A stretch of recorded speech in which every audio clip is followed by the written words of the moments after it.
It is nothing but an utmost honor, privilege, and pleasure to be sharing the dice and moderating the session for two great giants of our times. Uh, मौका मिला है तो मन थोड़ा लालची भी हो जाता है। कोशिशें रहती है कि जितने सवाल हो वो पूछ लिए जाएं, कौतूहल को शांति दे दी जाए मन के।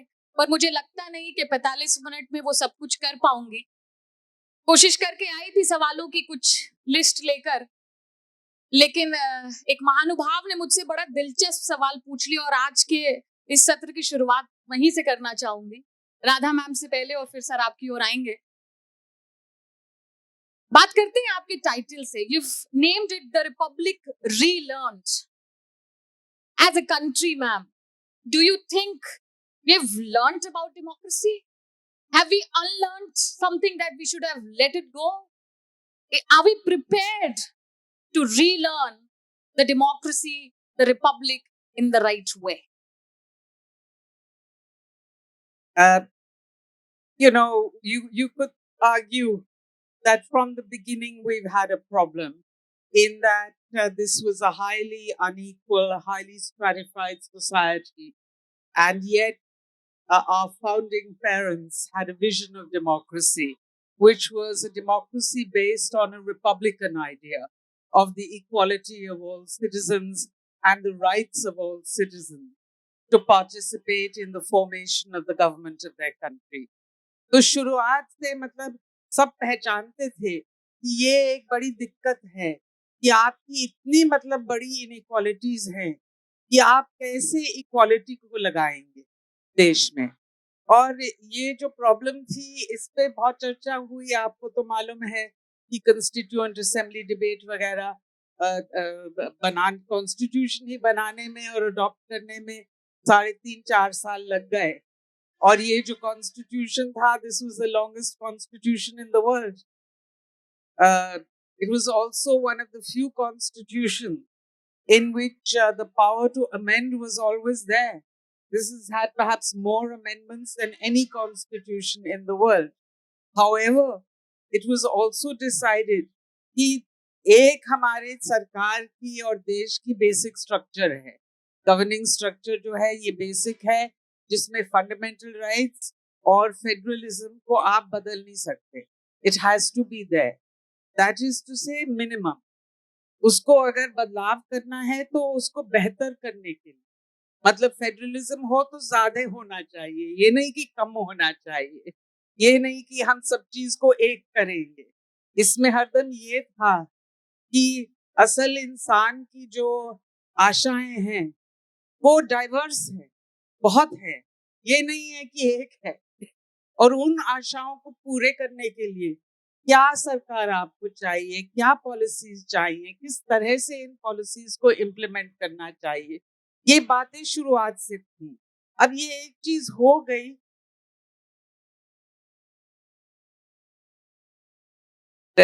आपके प्रश्न से, कि क्योंकि ये एक in a sense it was considered at that time perhaps the boldest, bravest initiative of any country in the world to make a liberal, egalitarian, republican democracy in a country which had had hundreds of years of colonial and imperial rule, which had such class and caste divisions, that had gender divisions, and so on. Then how do you do it?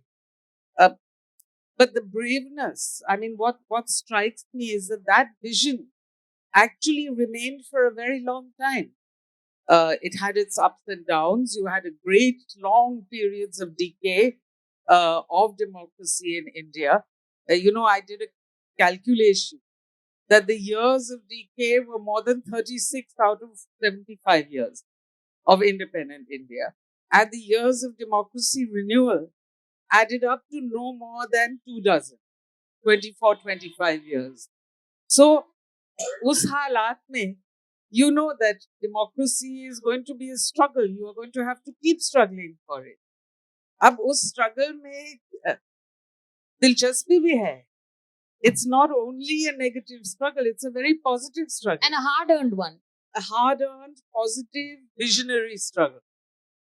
the obstacles can be so great that those who want to make democracy work have to be loaded, in my belief.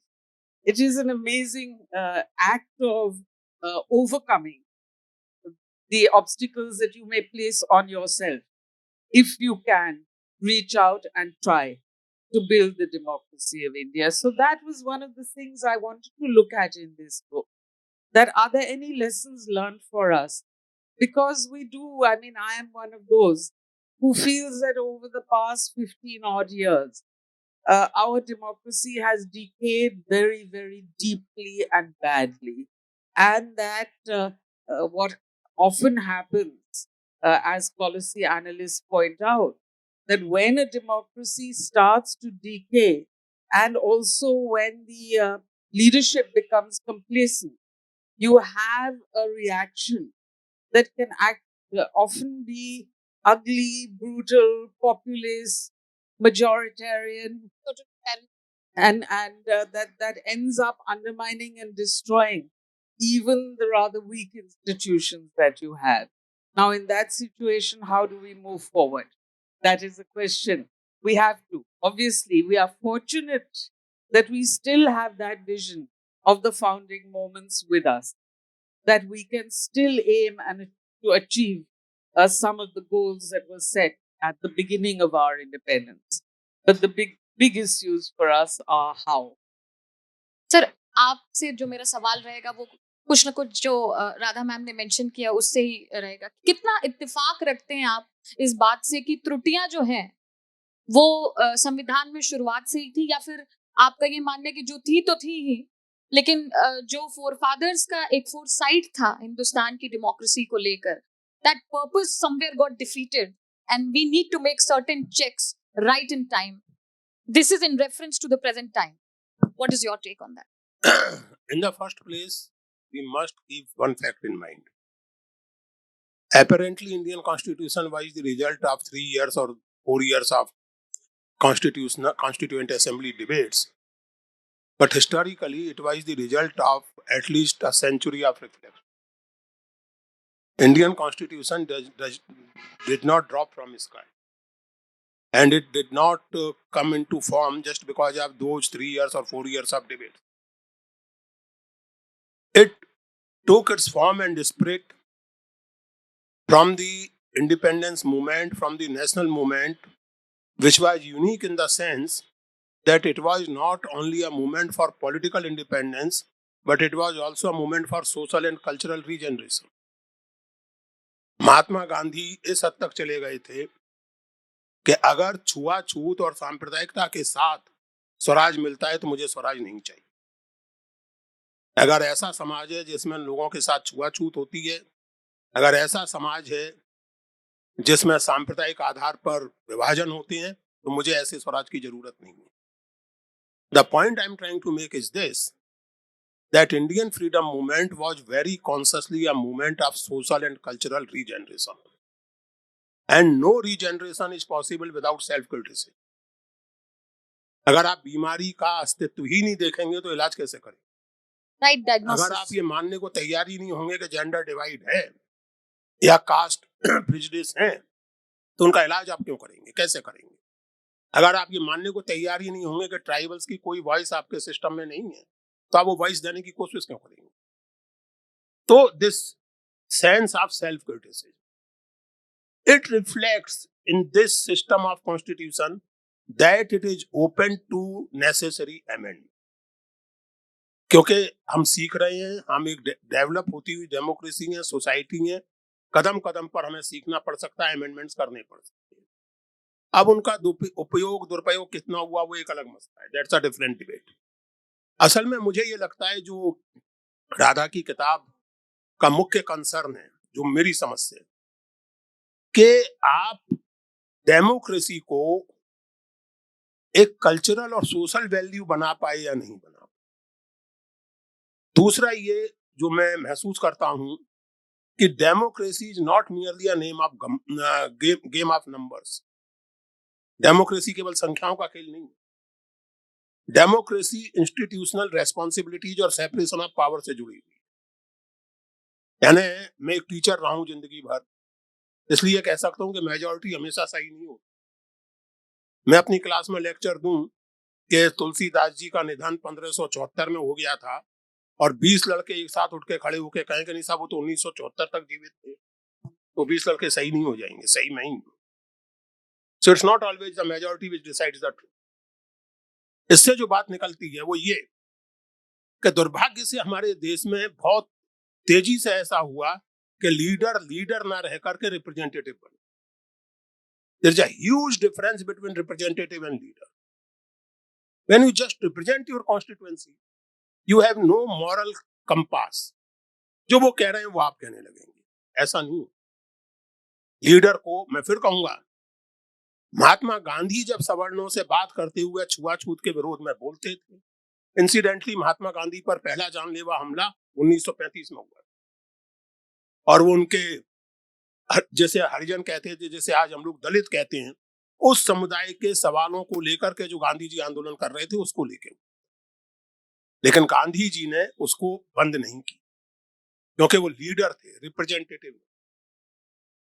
Jawaharlal Nehru, Ambedkar, Patel, आप एक चीज देखें कि उस जमाने के जो नेता हैं उनमें परस्पर बहुत मतभेद हो सकते हैं। गांधी जी और अंबेडकर की बहस मशहूर है, नेहरू और अंबेडकर की बहस मशहूर है, इनमें बहुत मतभेद हो सकते हैं, लेकिन एक बड़ी मजेदार चीज आप इन सब में देखेंगे और वो कॉमन ये कि in their own ways they all are committed to certain fundamental democratic principles and they are clear कि लीडर का मतलब हाँ में हाँ मिलाना नहीं है।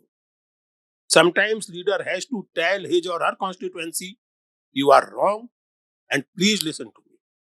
Unfortunately, we have lost that kind of. This is something which this republic or democracy must relearn as soon as possible. Otherwise, Ram जाने। सर, आपने अंबेडकर जी की बात कही, मैं राधा जी को आपके बाद उन पर आती हूँ। आपने अंबेडकर जी के बारे में मेंशन किया, आपने गांधी और उनके संवाद के बारे में बात कही। इनहिलेशन ऑफ कास्ट जो पेपर उन्होंने लिखा और उनको बकायदा एक ऐसी सम्मेलन में बोला गया था कि आप कुछ तैयारी करके आइए और बोलिए, और फिर उनसे कहा गया कि जरा सा प्रीव्यू दीजिए कि आप क्या बोलने जा रहे हैं, और the minute the organisers got to know about what he is going to discuss, they disbarred him from speaking. And that is to a person who wrote the constitution and the biggest in the world till now of the biggest democracy we ever had. Sir. That is precisely the point I was making. Sir. Ambedkar did not compromise. He didn't. He refused to change a single word of his lecture, Annihilation of Caste. Sir. And published it. Sir. Then again, Gandhi published a kind of response, a review of that book in his paper. Ambedkar published a response to that. And that debate, to my mind as a historian, enriched the Indian democratic thinking as a whole. You might agree with Gandhi in toto or in part. You might agree with Ambedkar in toto or in part. But the fact that a debate, a civilized debate, took place through the columns of newspapers is indicative of something. And the point I was making, Ambedkar in this particular incident underlined that he is a leader, he is a thinker, and if he wants to say something, he will say, whether the organizers like it or do not like it. That's precisely the point I'm making. I think exactly, very well put by sir. Picking up from what he has mentioned about the freedom to speak. In your book, ma'am, you've mentioned about democracy going through three major waves. That's how you have divided. And in the first wave, that is the emergency time, 75 to 77, you've mentioned about media independence that took place. Now, in the light of how much freedom the forefather of the constitution got by getting the opportunity and then losing it because he wanted to call spade a spade, to a stage where there was emergency in the nation and media was silenced, to a stage where we're living, and rightly quoted by sir in his paper, in avalanche of stupidity, where the fourth pillar, the media, has not done its job right, and in times to come, in centuries to come, if someday our generation, future generations will speculate that who did the disaster for recipe came from the media. How do you all these three stages, ma'am? before I get to that question, I just want to make a comment on what Purushottam said. You know what makes me saddest of all? जिस चीज पे मुझे सबसे बड़ी अफसोस होती है आजकल, वो ये है कि हमारा पूरा संस्कृति जो है, ये डिबेट पे बेस्ड है. If you look at any of our great epics, अब गीता गीता में देखिए तो गीता का सवाल. कोर क्या है? वो कोर है the debate between Arjuna and Krishna on can you ever justify killing another person? And he goes on and on asking that. It's a profound question because it calls into question the ethical universe that they lived by, that we live by. And what makes me so sad today, when it comes to our political leadership, is that the great literature, the great questioning, the great traditions of debating, the idea that myths and legends can stimulate your imagination to a point where you may create a policy. That idea has gone entirely. And now we are told everything is summarized into small little, this is right, that is wrong, no debate, no dissent, no questioning. ये what have we done to our own culture? हमने अपनी ही संस्कृति को खत्म कर दी. ये क्या हो सकता, कैसे हो सकता है? हो ही नहीं सकता. तो ये फिर एक और बोझ बन जाता है हम लोगों के लिए कि इसको फिर हमें वापस लाना पड़ेगा. डिबेटिंग की जो हमारी ट्रेडिशन थी, which stimulated, by the way, some of the biggest developments in mathematics and in astrology and astronomy and the sciences in our country, not to mention our epics. Our epics are on the same footing as the great Greek epics of an almost contemporary period. We don't recognize that part. We don't celebrate. We used to. It began like that.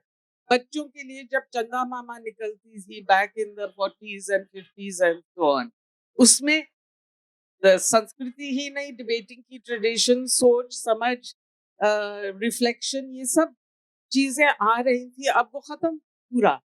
तो that is one problem. And I sometimes wonder, what did modern India, what did independent India do? कहाँ हमारी गलतियां थी कि हमने इतनी आसानी से ये चीजें छोड़ दी. तो उसी ट्रेडिशन में अगर देखी जाए तो our media in that sense, it does not reflect debate. It does not reflect debate based on knowledge. सबसे पहले तो मैं ये देख रही थी कि हमारे मीडिया में आप देखें तो आप एक छोटा एक हफ्ते के लिए अपनी नोट्स बना लें कि इसमें कितनी फैक्ट्स हैं. ज्यादा से ज्यादा प्रोपेगेंडा है और गॉसिप है. हाँ, इसने ये कहा, उसने वो कहा, यही बात हम सुनते रहते हैं. पर असल में हुआ क्या? सेंसस नहीं है. तो अब ये प्रश्न पूछिए ना कि 100 साल से ऊपर हमारी हर 10 साल की सेंसस निकल रही हैं. अब सेंसस नहीं आ रही. ये पूछिए कि अब डेटा कहाँ से आएगा? आप अपनी पॉलिसी बनाएंगे तो कैसे बनाएंगे? वो नहीं. अब ये जो इंडिपेंडेंस ऑफ द मीडिया, इसकी जो बात है, एक तो ये है कि प्रिंट मीडिया पहले तो काफी इंडिपेंडेंट होती थी.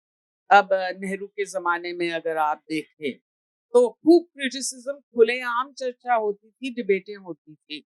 इलेक्ट्रॉनिक मीडिया जो आई, सब पहले तो सरकारी थी, पूरी सरकारी कंट्रोल. तो वो, I mean, I don't know how many of you are as old as me. I remember that we never bothered to watch any of Doordarshan at all, क्योंकि वो इतनी बोरिंग थी, इतनी बोरिंग थी, हर चीज सरकारी, इसमें और कोई चीज थी ही नहीं. तो फिर आई अपनी इंडिपेंडेंट मीडिया. सोचिए, this happened in the first wave of democracy renewal, 1977 to 1980. They made a great effort to create some independence for the electronic media as well. They had the idea कि दूरदर्शन को हम BBC के उस model पे उस तरह की autonomy देंगे कि वो it can become at least an Asian class reporting channel. Or the first independent television channels like NDTV and so on were set up in the 80s. I think Rajiv Gandhi के time में, वहां से देख के और यहाँ तक, तो प्रॉब्लम है क्या? We know that it's not an independent media anymore. We don't even know how long it ever was an independent media. क्योंकि इंडिपेंडेंट मीडिया की में सिर्फ ये बात नहीं है कि आप अपनी व्यूज एक्सप्रेस करें या डिबेट करवाएं. उसमें रिपोर्टिंग भी होनी चाहिए ना, फैक्ट चेकिंग भी होनी चाहिए. ये पता होना चाहिए कि कहीं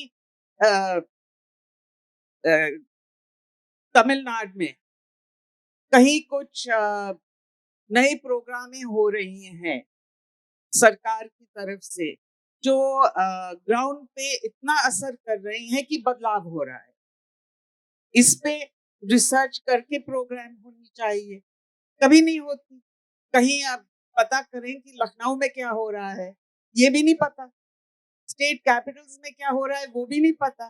तो ये रिपोर्टिंग तो है ही नहीं. ये तो सिर्फ few opinion debate. That's all there is. So that is not an independent media because it is not a media. It is not reporting. It is more of an entertainment channel. And a narrative? Narrative building, yes, they do. Uh, especially now. ये जो term है गोदी media, तो असल में सबसे पहले तो अडवाणी ने शायद इस टर्म को यूज किया था. He was the one who said emergency में आप you were asked to bend but you crawled. But जो भी है, अब देखें तो अब तो सब लोग गोदी media, it's become a part of our small vocabulary even. One of the problems is that the funding is inadequate. The protections are inadequate. The owners want to make profit. They are not looking at how you can do accurate journalism and make a profit. After all, this is not new. You know, the rest of many parts of the world have done it. They have rich media who actually do much better reporting than we do.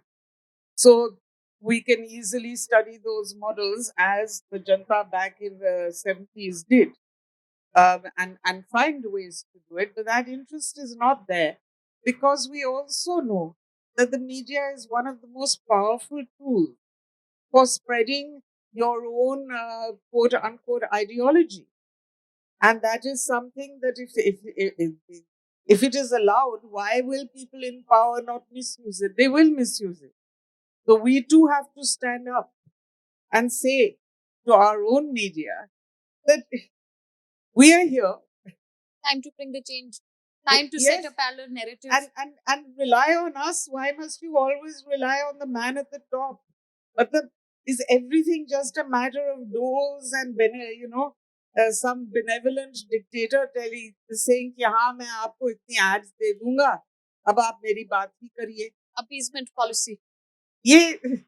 We need to have a better subscription model to make sure that the media can actually survive. I think based on this, मेरा सवाल आपसे रहेगा. लखनऊ की सरजमी पर बैठे हुए हैं और बाइकार जब नोएडा से चली, गाजियाबाद से लेकर जितने भी शहर पड़ते हैं, बड़े बड़े पोस्टर लगे हुए थे, बटेंगे तो कटेंगे. अब इन पोस्टरों के नीचे खड़े होकर फ्यूचर ऑफ डेमोक्रेसी को कहाँ जाते हुए देखते हैं आप? बात तो सही है, बटेंगे तो कटेंगे. अब सवाल ये है कि किस तरह बटेंगे और कहाँ बटेंगे. यानी बटेंगे तो कटेंगे का एक कॉन्टेक्स्ट, एक रेफरेंस हिंदुस्तान हो सकता है, इंडियन नेशन हो सकता है, जो डिफाइन ही होता है डाइवर्सिटी से. हिंदुस्तान का समाज, लोगों को एक गलतफहमी ये है कि हिंदुस्तान में डाइवर्सिटी की बात जब की जाती है तो वो केवल धर्मों के ताल्लुक से, हिंदू, मुसलमान, ईसाई. आपको अच्छा लगे या बुरा लगे, हिंदुस्तान की हकीकत है डाइवर्सिटी. मैं हिंदू हूँ, मेरी मादरी जुबान हिंदी है, मैं ज्यादा पूजा पाठ नहीं करता, लेकिन जो भी करता हूँ. तमिलनाडु में हिंदू रहते हैं, वो मेरी तरह पूजा पाठ नहीं करते, उनके पूजा पाठ के तरीके अलग हैं.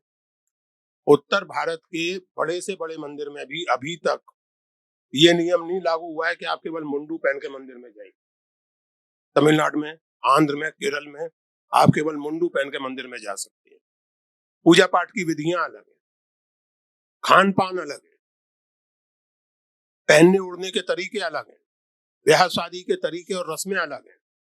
तो जब आप ये समझते हैं कि डाइवर्सिटी केवल एक अपीजमेंट या स्यूडो सेकुलरिज्म की पॉलिटिक्स है, तो आप हिंदुस्तान की संस्कृति के स्वभाव को ही नहीं समझ रहे। इसलिए जब बटेंगे कटेंगे का नारा एक उस तरह के स्टैंड पॉइंट से दिया जाता है तो वो घातक है। अगर सारे हिंदुस्तान के समाज को रख के आप ये नारा सोचें और दें, तो जो लोग ये नारा देते हैं उन्हें खुद अपनी पॉलिटिक्स पर पुनर्विचार करने की जरूरत है। दूसरी बात जो मैं कहना चाहता हूं, जो आपने कहा संस्कृति और संवाद, कल यहाँ महाभारत पर चर्चा हो रही थी। मेरी समझ में, मेरी बहुत जानकारी नहीं है, बहुत सीमित ज्ञान है मेरा, लेकिन मेरी समझ में महाभारत दुनिया का अकेला ग्रंथ है जो जीवन की लगभग सभी समस्याओं पर विचार करता है।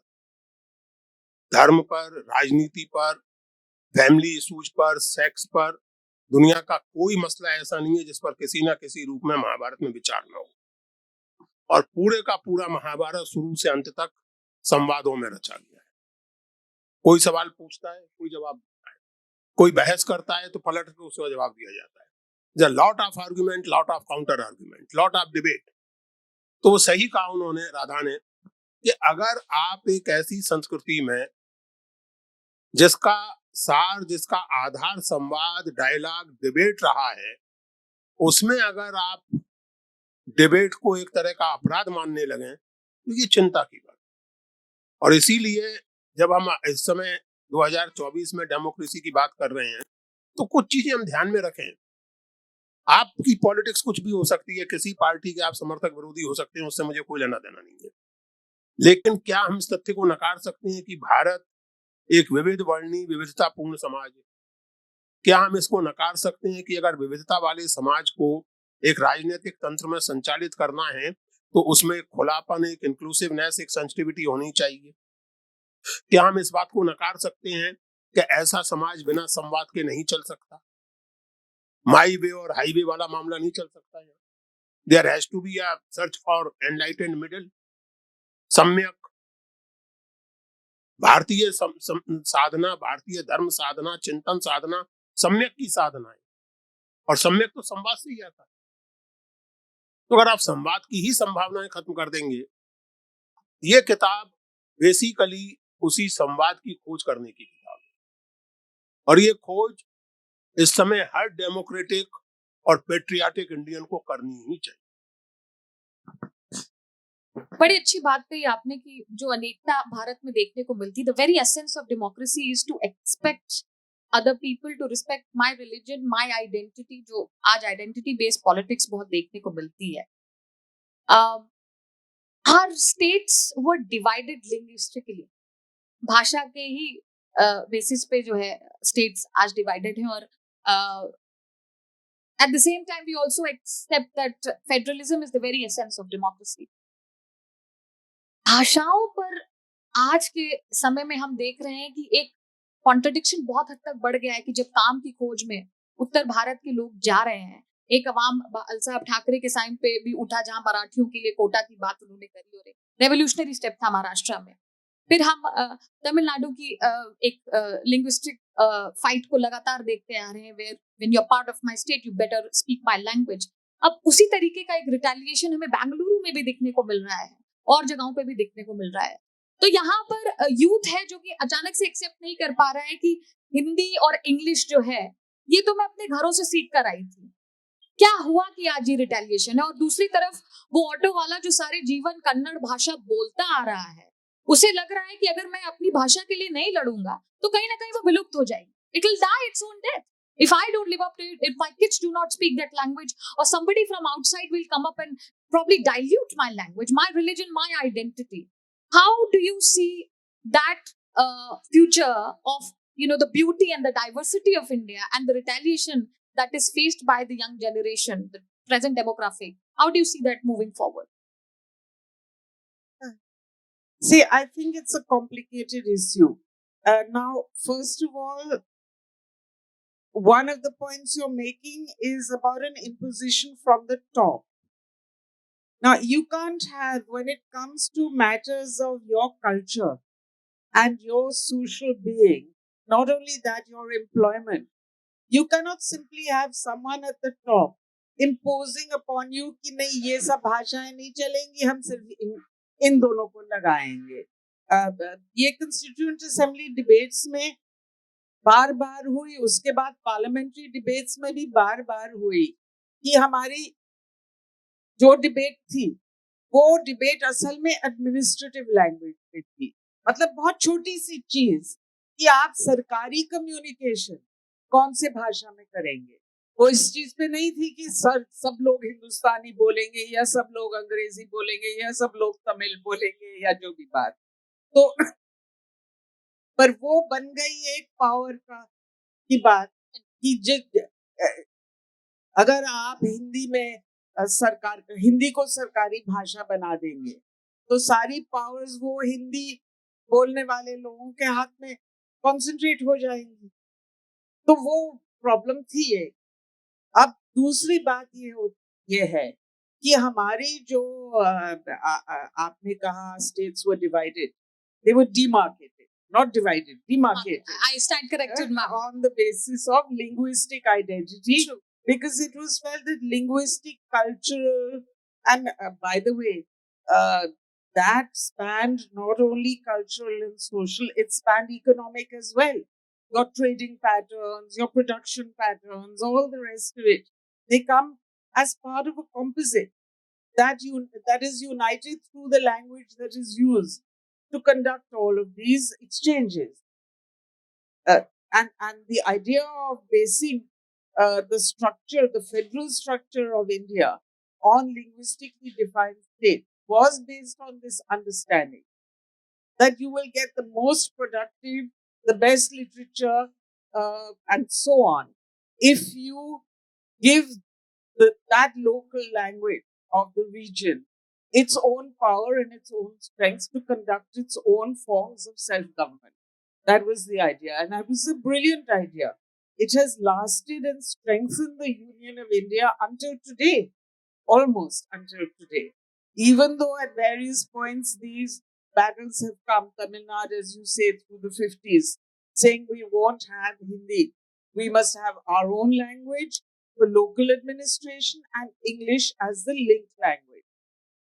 And having English as a linked language was actually very helpful in terms of our international relations. You know, most countries were very jealous of this underdeveloped, developing country called India, which, however, had mastery over what became a global language. So we had an advantage over many others, economically speaking, technologically speaking, and so on, because we had English. So there is a fear that you don't want to lose that technological and economic advantage, which still today holds. In fact, it holds even more today than it did 75 years ago. And then you have the other, that when you try to say ek bhasha, you are not making it clear that it is only for simple administrative.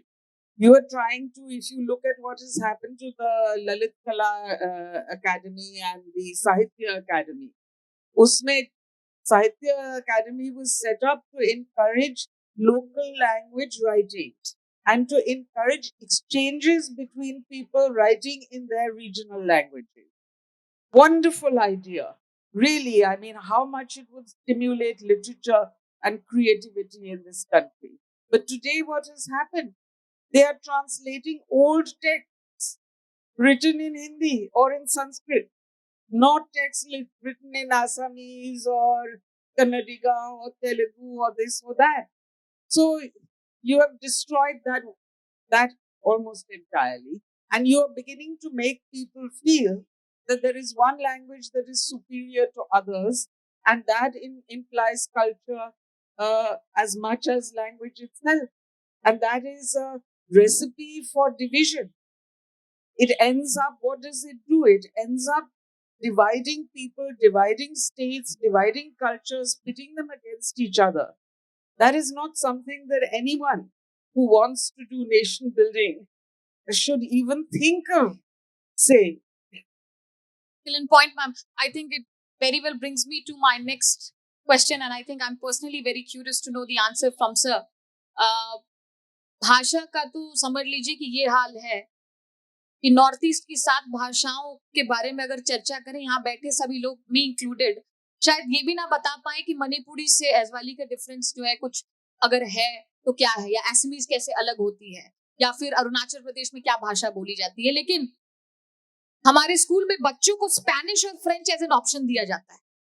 अब education की field से और देश को बहुत सारे IAS अधिकारियों का एक बहुत बड़ा योगदान सर का रहा है, बिकॉज यूपीएससी से सर थे और जाने कितने लोगों का इंटरव्यू लिया, और जेएनयू में जब आप पढ़ा रहे थे तो जाने कितने लोग आपके ज्ञान को अर्जित करके आगे बढ़े, और मैं कह सकती हूँ बड़े दावे के साथ बहुत सारे लोग यहाँ उपस्थित हैं जो आपके स्टूडेंट रह चुके हैं।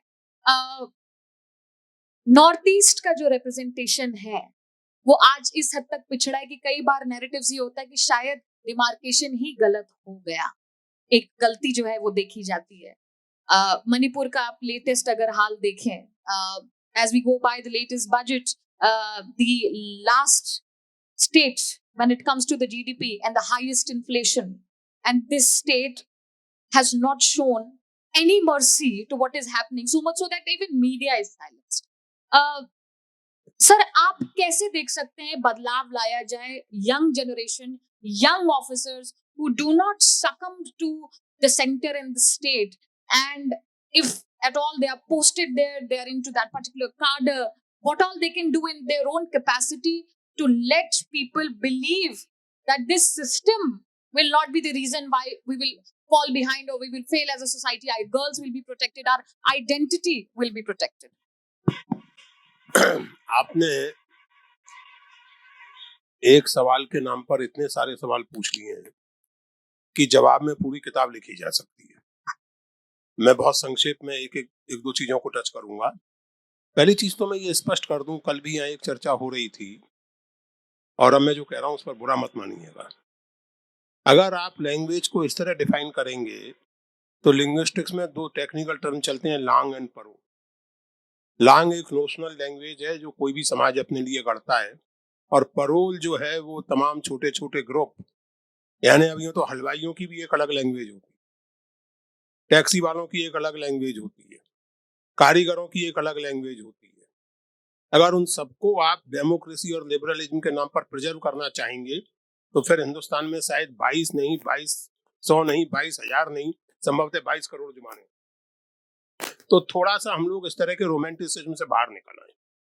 दूसरी बात ये कि हिंदुस्तान एक समाज है, एक पूरी पुरानी सभ्यता है, संस्कृति है, लेकिन उसी के साथ साथ इसको एक आधुनिक राष्ट्र राज्य बनना है।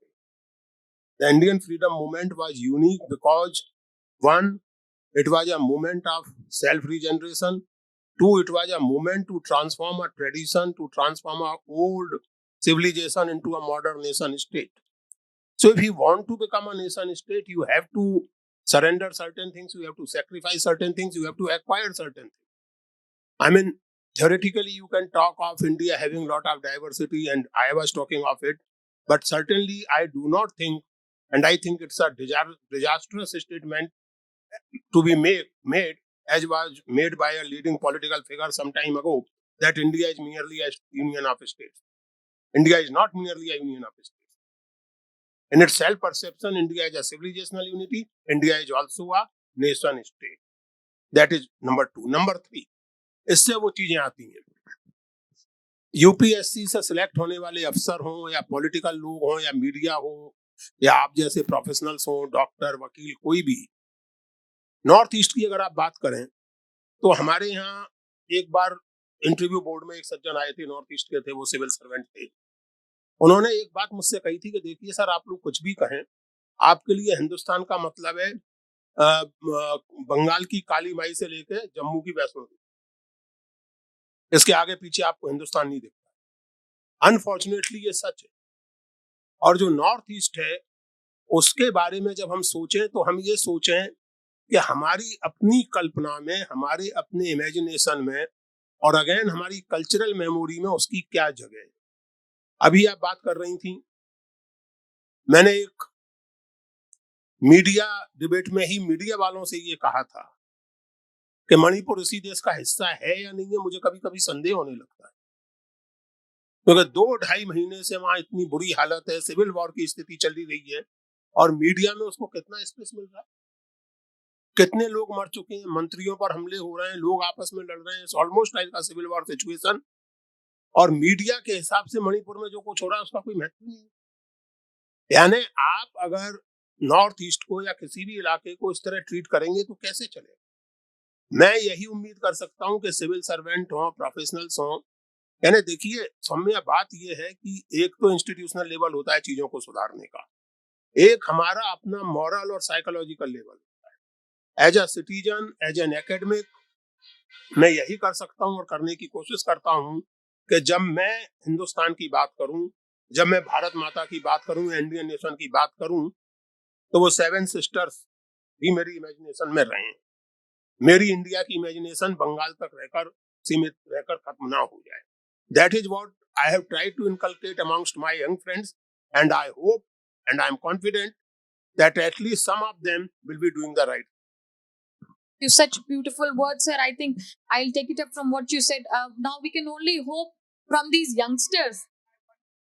Yes, I'm coming up to you, ma'am, and that is, of course, you can add on, and it is quite a link to what sir has mentioned कि उम्मीद करी जा सकती है, और ये किताब भी मुझे लगता है कि एक उम्मीद पर ही है। जो गलतियां हुई या जो नैरेटिव आज की डेट पे सेट हो रहा है, कोई है जो बेबाक तरीके से निडर होकर आलोचना भी कर सके, अपीसमेंट पॉलिसी का हिस्सा ना बन जाए अपने पर्सनल गेन के लिए। और आपने बहुत कैटेगोरिकली मेंशन किया है, मतलब something as latest as the demolition case that took place in 2022 where Brinda Karat had to stand before the building to stop them from getting abolished. ये मंजर आ चुका है कि दिल्ली में रहते रहते एक तरफ ऑर्डर पास हो रहा है, दूसरे लोग इस चीज का बहाना बता रहे हैं कि हार्ड कॉपी अब तक हम तक नहीं पहुंची है। कैसे देखती हैं, क्या डरावना मंजर है। समय कम होने की वजह से बहुत सारे सवाल एक साथ कर देती हूँ, माफ करिएगा। और इसी लाइन में मैं आपसे ये भी पूछना चाहती हूँ, and it's a straight up question, क्या आपको लगता है कि सीए एनआरसी जैसे एक्ट वाकई थ्रेट है डेमोक्रेसी के लिए, और we still need platform to have fair discussion? The same point that Purushottam made. So many questions. Short of time and a lot of lust to know more. पहले तो मैं ये कहना चाह रही हूँ कि हमारी जो बॉर्डर स्टेट हैं, अगर आप वेस्ट से लीजिए, जम्मू कश्मीर से लीजिए और जाइए मणिपुर, अरुणाचल, नागालैंड वगैरह तक, तो उन सब में कॉन्फ्लिक्ट शुरू से हुआ है, कभी खत्म हुआ है, फिर से शुरू हो गया है।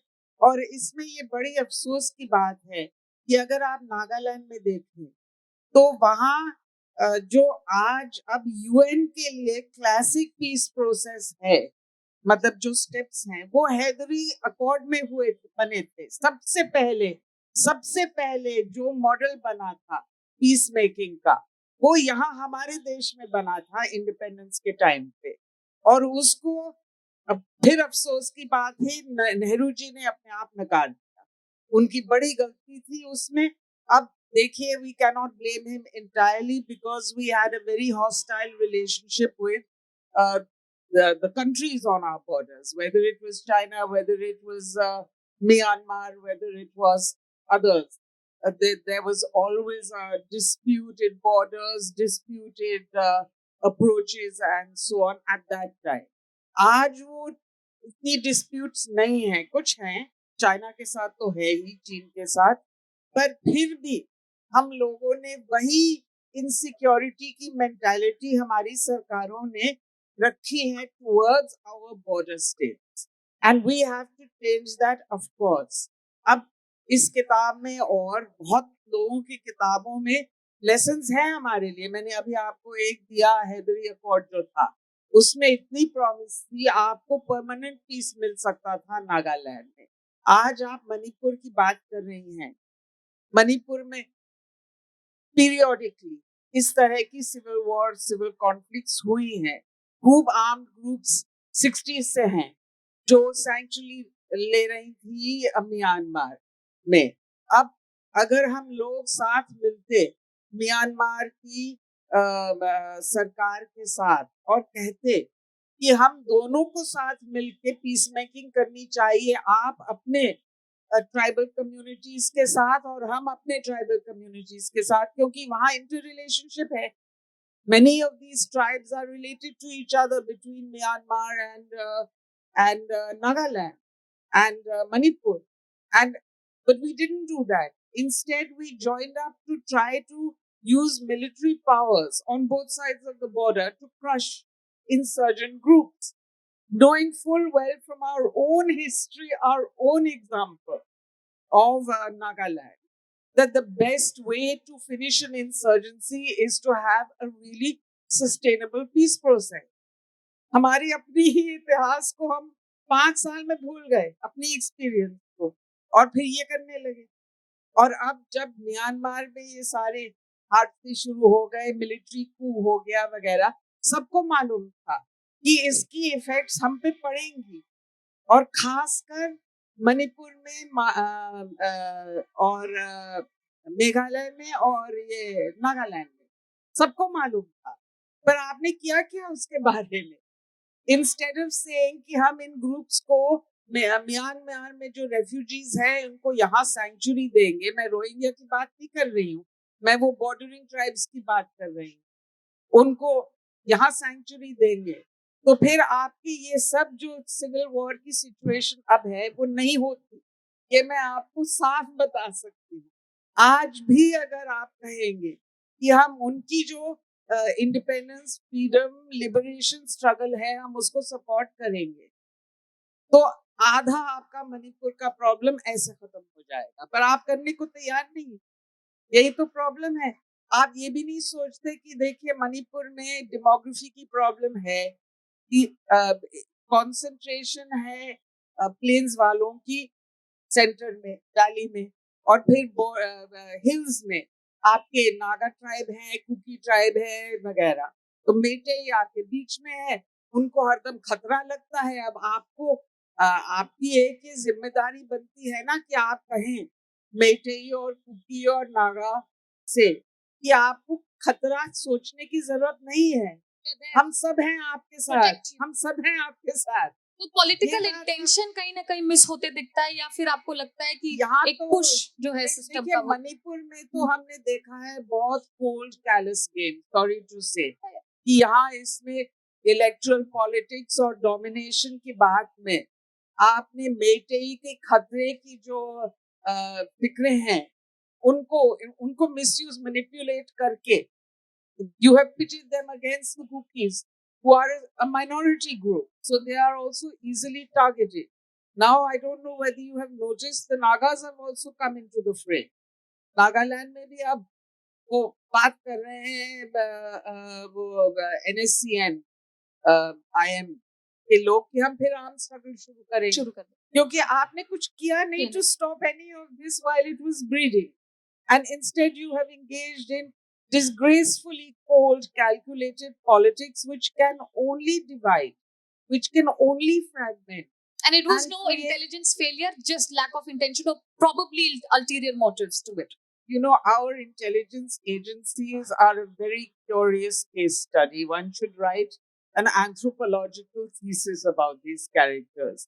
ये समझते हैं, ये अगर जम्मू कश्मीर में आप देखें तो क्या सोचते हैं उनका काम है, वो हुर्रियत वालों से बात कर रहे हैं, स्टोन पेल्टर से बात कर रहे हैं, पर वो क्या बात कर रहे हैं, बस इंफॉर्मेशन की बात. और हम आप हमारे नॉलेज में हैं, हम साथ साथ बैठ के चाय पिएंगे.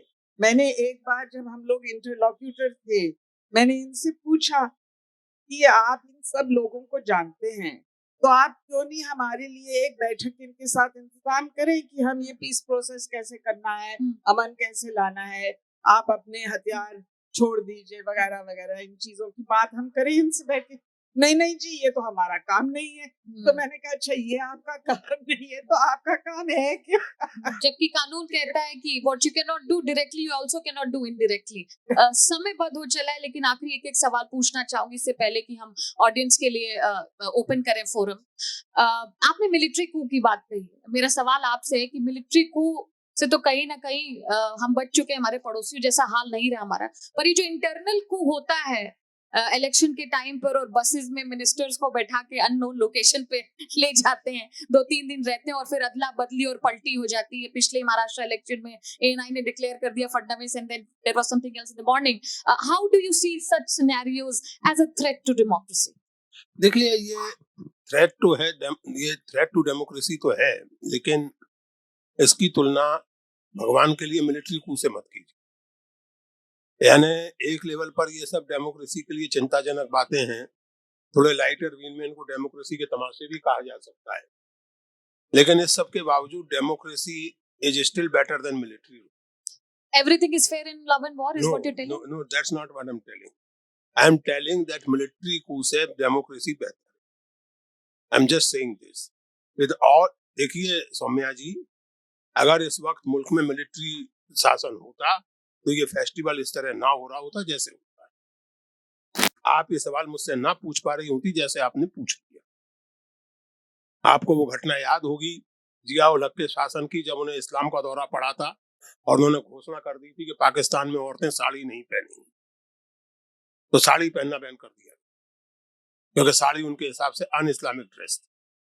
उसके पहले भी पाकिस्तान में और उसके बाद भी, और पाकिस्तान ही क्यों, दुनिया भर के जो मिलिट्री शासन हैं, जहां मिलिट्री का अपर हैंड है शासन में, वहां किस तरह के तमाशे होते हैं, ये दुनिया का इतिहास पढ़ने वाला कोई भी आदमी जानता है। आपको जैसा भी लगे, मैं पूरी जिम्मेदारी से कह रहा हूं कि corrupt democracy is much better than a supposedly honest military. I am very clear about it, absolutely clear. I would rather have a corrupt prime minister than a general ruling over that. I am very clear about it, क्योंकि democracy में आज नहीं तो कल, कल नहीं तो परसों मुझे उस प्राइम मिनिस्टर को बदलने के स्पेसेस मिल सकते हैं। अगर वो उसको डेमोक्रेसी बनाए रखना चाहता है प्राइम मिनिस्टर, तो उसको किसी हद तक मुझे आलोचना के स्पेसेस देने होंगे। मिलिट्री रूल की जो सैंक्टिटी है, जो ऑथेंटिसिटी है, वो जब डेमोक्रेसी से आती ही नहीं है, जब वो सैंक्टिटी और वो ऑथेंटिसिटी सीधे पावर से, ताकत से आती है, तो उसको डेमोक्रेटिक एक्सेप्टेंस या डेमोक्रेटिक क्रेडेंशियल्स की जरूरत क्या है? तो मुझे स्पेस क्यों देगा? आपको लगता है कि इस मुल्क में मिलिट्री रूल हो और आप ये सवाल पूछ सके कि मिलिट्री रूल अच्छी चीज है या बुरी चीज है?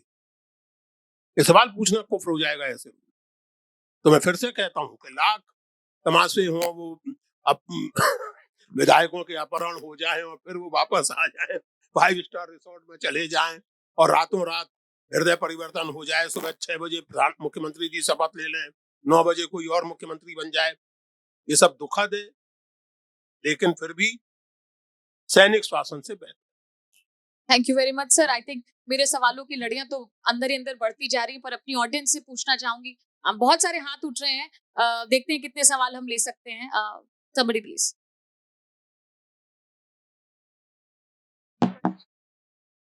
Let's see who they want to question. मैं डॉक्टर वीके सिंह, पर्यावरणविद हूँ। ये जो भी चर्चाएं हुई बहुत अच्छी चर्चा थी। जहाँ तक नॉर्थ ईस्ट का सवाल है, मुझे लग रहा है कि नॉर्थ ईस्ट में मैं रहा हूँ और 7 सिस्टर्स जो स्टेट्स हैं मैं घुमा हूँ, उसमें अरुणाचल में भी मैं था, वहाँ गवर्नर थे माता प्रसाद जी, जौनपुर के, मैं वहाँ स्टडी में गया था। स्वतंत्रता के बाद नॉर्थ ईस्ट को बिल्कुल इग्नोर कर दिया गया, इसीलिए वहाँ पे जो आतंकवादी वगैरह वगैरह हुए अभी। लेकिन सबसे बड़ी चीज है कि जो यहाँ के लोग साउथ एशिया जाते हैं घूमने के लिए, जो यहाँ बच्चों के टूर जाते हैं समुद्र घूमने के लिए, क्या नॉर्थ ईस्ट में नहीं जा सकते? जो भी नॉर्थ ईस्ट में गया है, साउथ एशिया से खराब है नॉर्थ ईस्ट? कौन आंसर करना वहाँ पे चाहेगा? क्या आप चीज इससे नहीं पहले। है? तो मैं चाहता हूँ कि हमारे और आपके बीच में मानसिक परिवर्तन भी होना चाहिए कि नॉर्थ ईस्ट हमारा अंग है और वो भारत का एक अंग है। हम वहां पे जाएं, देखें, वहां इतनी खूबसूरती है कि पूछिए मत। धन्यवाद। मैं चाहूंगी, बहुत अच्छा आपने कि वो बाली इंडोनेशिया का बुखार हट जाए, वो बहुत अच्छा है सर। बहुत अच्छा सुझाव है, करना चाहिए, इस पर किसी को असहमति नहीं होगी। लेकिन एक मिनट, लेकिन वहां हम जाएं, ये हमारे लिए अच्छा है, उनके लिए अच्छा है या नहीं? यानी हम उनको अपने केवल, देखिए मैं ये नहीं कह रहा हूं कि आपका कोई ऐसा इरादा है, एक नेशनल इंटीग्रेशन, इमोशनल इंटीग्रेशन के लिए अच्छा है, जरूरी है, होना चाहिए, लेकिन मेरे मन में एक सवाल ये है कि नॉर्थ ईस्ट या कश्मीर या कोई भी खूबसूरत जगह, दिल्ली के रहने वाले मेरे जैसे व्यक्ति के लिए, लेट अस से लखनऊ, जो दिल्ली की तुलना में कम प्रदूषित है, क्या ये केवल मेरे रिक्रिएशन का माध्यम है कि मैं चूंकि बहुत ऊब गया दिल्ली की जहरीली हवा से, तो मैं थोड़े दिन ठंडी हवा खाने के लिए शिमला चला जाऊं या कहीं चला जाऊं या नॉर्थ ईस्ट चला जाऊं? तो थोड़ा सा हम अपनी चिंता को रिफ्रेम करें। मैं आपकी चिंता से सहमत हूं, लेकिन उसे रिफ्रेम कीजिए। समस्या का हल ये नहीं है कि यहाँ से टूरिस्ट नॉर्थ ईस्ट जाने लगे। समस्या का हल ये है कि नॉर्थ ईस्ट की अपनी समस्याओं, अपनी जरूरतों के मुताबिक पॉलिसी प्लानिंग में वहां के स्थानीय लोगों और उनके प्रतिनिधियों का एक्टिव इन्वॉल्वमेंट, और उनके रिसोर्सेस, उनकी जरूरतों के मुताबिक वहां के डेवलपमेंट की, और इस तरह उनको नेशनल इंटीग्रेशन में लाने की कोशिश की जाए। मेरी समझ ये है, उसको केवल एक टूरिस्ट स्पॉट में मत बदलिए, उसके खतरे भी बहुत हैं। आज हम उत्तराखंड में देख रहे हैं, केदारनाथ जैसी निहायत ही सेंसिटिव जगह पर दिल्ली, पंजाब और गुजरात और मध्य प्रदेश से जाने वाले टूरिस्टों की सुविधा के लिए 4 लेन हाईवे बन रही है, which is a disaster for Himalaya. तो ये भी हम ध्यान में अ, मैं 2-3 चीजें कहना चाह रही हूँ इस पे।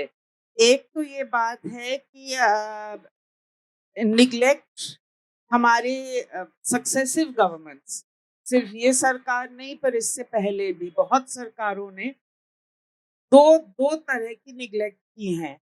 एक इकोनॉमिक निग्लेक्ट, क्योंकि उनके लिए तो they need to trade across the border with their neighbours.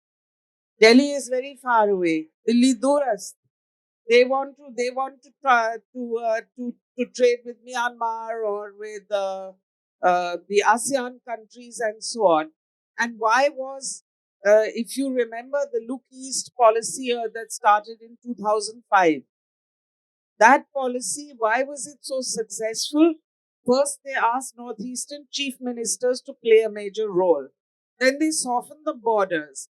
वहाँ बड़े बाजारों को हाट कहते हैं, उन्होंने हाट बनाए बॉर्डर्स पे, जिसमें उनकी औरतों ने ट्रेडिंग की, उसका बहुत बड़ा असर पड़ा। तो they had a possibility of cultural engagement with shared or sister communities across the border.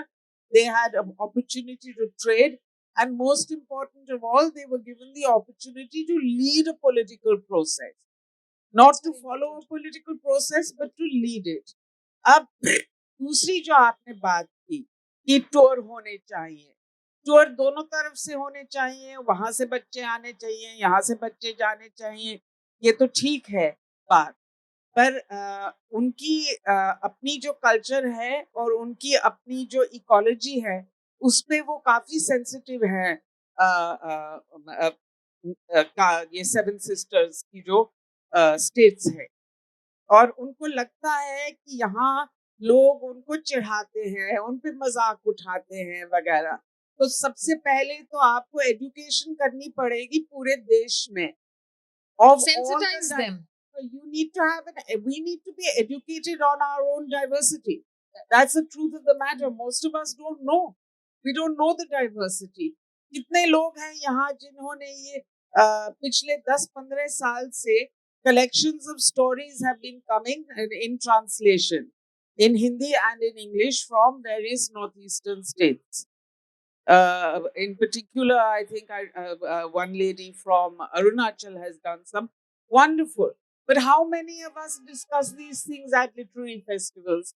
Are the books displayed? Are we aware? Are they? Do we ever, for example, हमारे बच्चे जो स्कूल में जाते हैं, इनके लिए क्या हमारे पास एक भी किताब है जिसमें हमारे 36 स्टेट्स और यूनियन टेरिटरीज में से एक कहानी लेके लगी हुई है? कोई भी ऐसी किताब नहीं है, कोई भी ऐसी एजुकेशन हम दे ही नहीं रहे हैं। तो अब आप जाएंगे, आप उनको देखें, उनको लगता है कि हम बाहर जाके उनको देखते हैं जैसे बंदर कोई जू में हो, उस तरह का। एक्सेप्ट वो सोचते हैं कि हम हैं बंदर, वो नहीं। तो ये बातें हमें देखनी चाहिए, सोचनी चाहिए। और फाइनली आई वुड से हम कभी ये सोचते हैं कि मॉडल कहाँ है। मैं मिजोरम गई थी, the way they have protected their forests and developed their ecology, ये गजब की चीज है। इस पे हम सब लोगों को जानकारी होनी चाहिए देखने को कि ये कैसे लोगों ने अपनी कम्युनिटीज को बिल्ड करके फॉरेस्ट्री प्रोटेक्शंस की हैं और अपनी एनवायरनमेंट और वाइल्ड लाइफ की प्रोटेक्शन की है। तो small things, but until we first begin to educate, this business of exchanges won't work. It is not just the government that needs to show the intention. The push should also be there. Time बहुत हमारा short हो चुका है, मुझे बार बार इशारे मिल रहे हैं, पर अगर कोई ऐसा सवाल हो, सर आप एक आखिरी सवाल आपसे ले रहे हैं और ये आखिरी सवाल होगा, प्लीज सवाल पूछिएगा please. Pradeep Kumar Agarwal, provincial civil service से रिटायर हुआ था 13 में। मेरा प्रश्न राधा जी से है कि आपने ये बात सही कही कि जनगणना जैसे प्रश्न पूछने चाहिए जो 20 साल हो गए नहीं हुए, और उसी पे सारा इकोनॉमिक आधार पे डेटा तैयार होता है। उसी क्रम में मैं आपसे पूछना चाहता हूँ कि क्या आप जाति जनगणना का जो मुद्दा उठा है, क्या आप उसके फेवर में है, और या उसको प्रगतिवादी कदम आज की परिस्थितियों में समझ रहे हैं या रिग्रेसिव समझ रहे हैं, ये जानना चाहता हूँ। साथ साथ ये भी कहना चाहता हूँ अपनी तरफ से कि चूंकि ये मुद्दे अभी हाल में उठे हैं, वो ये कि 20% टोटल माइनॉरिटीज को देख लिया जाए तो 20% उनको हटा दीजिए, और आज के भारतीय समाज जो वर्ण संकर हो चुका है अंतरजातीय विवाहों के कारण, अगर उसको जोड़ दिया जाए तो करीब 25% पॉपुलेशन हम हिंदुस्तान से हटा के 75% पॉपुलेशन का जाति गणना करना कहाँ तक उपयुक्त है, जरा इसके बारे में अपने विचार प्रकट कर दीजिए। Should I? That's a very interesting set of questions. सबसे पहले तो ये कास्ट, देखिए मैं मानती हूँ कि every census, every form of data collection is very useful and very interesting. हर में से कुछ ना कुछ पॉइंट्स तो जरूर निकलेगा हम जैसे लोगों के लिए। दूसरी बात तो ये है कि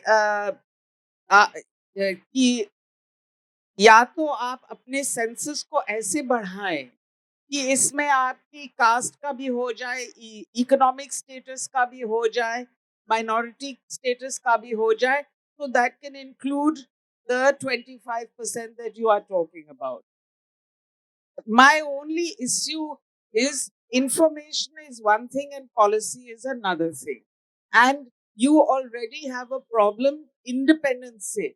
पिछले 75 years में हमने reservations की SC ST के लिए, आज तक हमने उनको पूरा भरा नहीं, especially at the higher levels. आज तक आपके senior official level पे you have maybe 1% out of, and they add up in total to 15% at least. In fact, 22%, 15% SC, 7 to 8% ST. If you cannot even implement that, why are you not implementing this? Why are you not filling your positions?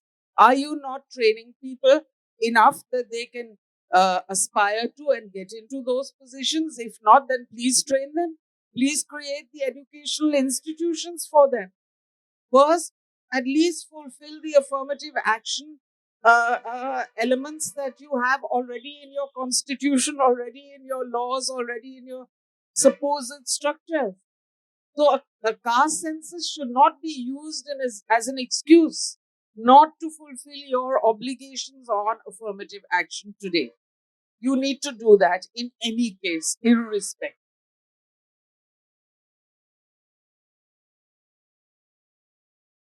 This is pretty much it. We can end the session here. Thank you so much. Thank you. A personal thank to both of you for such an enthralling, and I think we have way past the time limit that we were supposed to abide by.